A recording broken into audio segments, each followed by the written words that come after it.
Thank you so much, Congressman DeLuzio, for leading this conversation about how we can stand up for our people and unrig the economy. That is economic patriotism.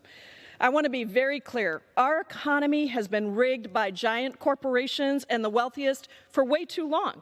And as these corporations consolidate more power, the rich get richer, and everyone else is just struggling to get by just on the basics. They need groceries, housing, health care, basic medications.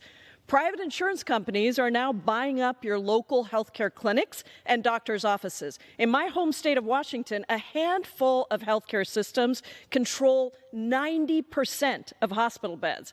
And what does that mean? It means that people are seeing their costs triple while the quality of care goes down, all so that big pharma and corporate CEOs can pad their already overflowing pockets.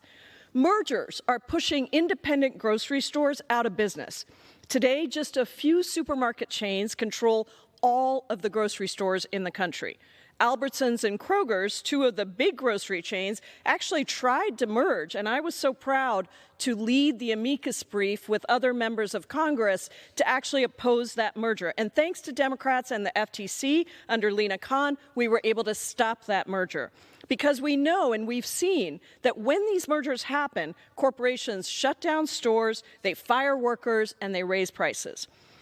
Look at the housing market. When rents are sky high, and there literally is not a single place in the country where someone can afford rent on the minimum wage, private equity is coming in to buy up the apartments and colluding to drive up the rents so it's even more unaffordable to keep a roof over your head.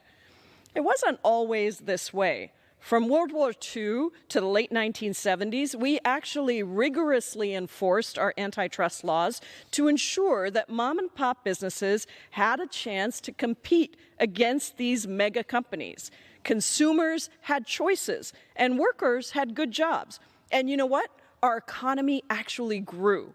But starting with Republican President Ronald Reagan, that antitrust enforcement dwindled down and large corporations took over. And today, income and wealth inequality are higher than they have been in a century.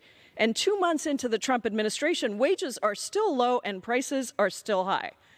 Does not need to be this way. We do not, in the richest country in the world, we do not suffer from scarcity, we suffer from greed. And we have to be willing to take that on. Take on corporate power and corruption and make a meaningful difference in the everyday lives of working people. We have to lower prices so that everyone can have a roof over their heads, put food on the table, send their kids for an education, and retire with dignity.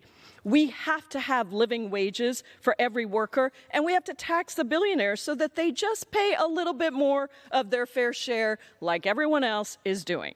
We can and have to break up the largest corporations so they can't keep screwing regular people. We got to stand up and fight back against corruption, against greed, against consolidation, and for the American people to have that American dream. That is economic patriotism. That's what we're going to fight for, and I'm so grateful to my colleague from Pennsylvania for making sure we put that out there.